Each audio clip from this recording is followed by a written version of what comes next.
शाळेत उशिरा गेलेल्या विद्यार्थिनी व शिक्षकाने केलेल्या शिक्षेमुळे विद्यार्थिनी गंभीर जखमी, उपचारादरम्यान विद्यार्थिनीचा मृत्यू, शिक्षकावर खुनाचा गुन्हा दाखल.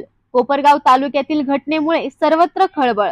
दरम्यान या घटनेबाबत कोपरगाव तालुका पोलीस ठाण्यामध्ये विद्यार्थ्याची आई उमा दीपक भोसले वय 35 यांनी दिलेल्या फिर्यादीवरून शिक्षक सुनील दिगंबर हांडे वय 45 राहणार निवारा कोपरगाव शहर यांच्या विरुद्ध 246/2024 भादवी कलम 302 प्रमाणे गुन्हा दाखल करण्यात आला आहे. मयत मुलीच्या आईने दिलेल्या फिर्यादीत म्हटले आहे की कोपरगाव तालुक्यातील पडेगाव येथील चारी नंबर 45 जवळ असलेल्या शाळेमध्ये शिकत असलेली विद्यार्थिनी कुमारी तृप्ती दीपक भोसले वय 9 वर्ष राहणार पडेगाव ही दिनांक 1 जुलै सोमवारी शाळेमध्ये उशिरा गेल्याने शिक्षक सुनील दिगंबर हांडे वय 45 राहणार निवारा कोपरगाव शहर यांनी तृप्ती हिला वर्गाबाहेर उभे करून व तिच्या छातीत धक्का दिला.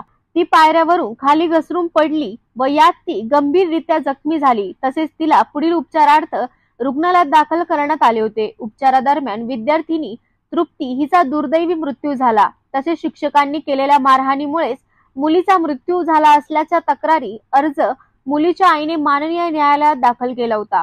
त्यावरून माननीय न्यायालयाने सदर अर्जावर शिक्षकाविरुद्ध 302 प्रमाणे गुन्हा दाखल करून CRPC 156 प्रमाणे तपास करून अहवाल सादर करण्याचे आदेश केले आहे. या घटनेचा अधिक तपास पोलीस उपनिरीक्षक वैशाली मुकणे या करीत आहेत. एकंदरीतच झालेल्या या घटनेमुळे शिक्षक वर्गासह पालक व विद्यार्थ्यांमध्ये मोठी खळबळ उडाली आहे.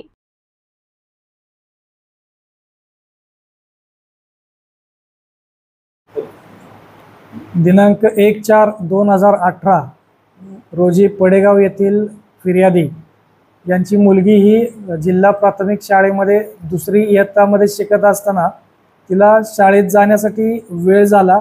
या कारणास्तव तेथील शिक्षकांनी तिला धक्का दिल्यामुळे ती पायरीवर घसरून तिच्या डोक्याला जखम झालेली होती आणि त्यानंतर ती आजारी पडल्याने पुढील उपचाराकामी तिला कोपरगाव तसेच PMT लोणी येथे उपचाराकामी दाखल केलेले होते. उपचारादरम्यान ती मयत झालेली आहे.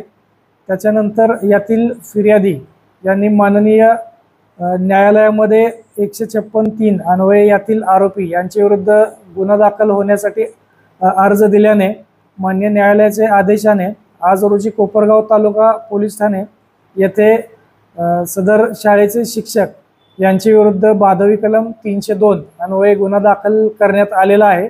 पुढील तपास करत आहोत. आरोपी अटक नाही आहेत.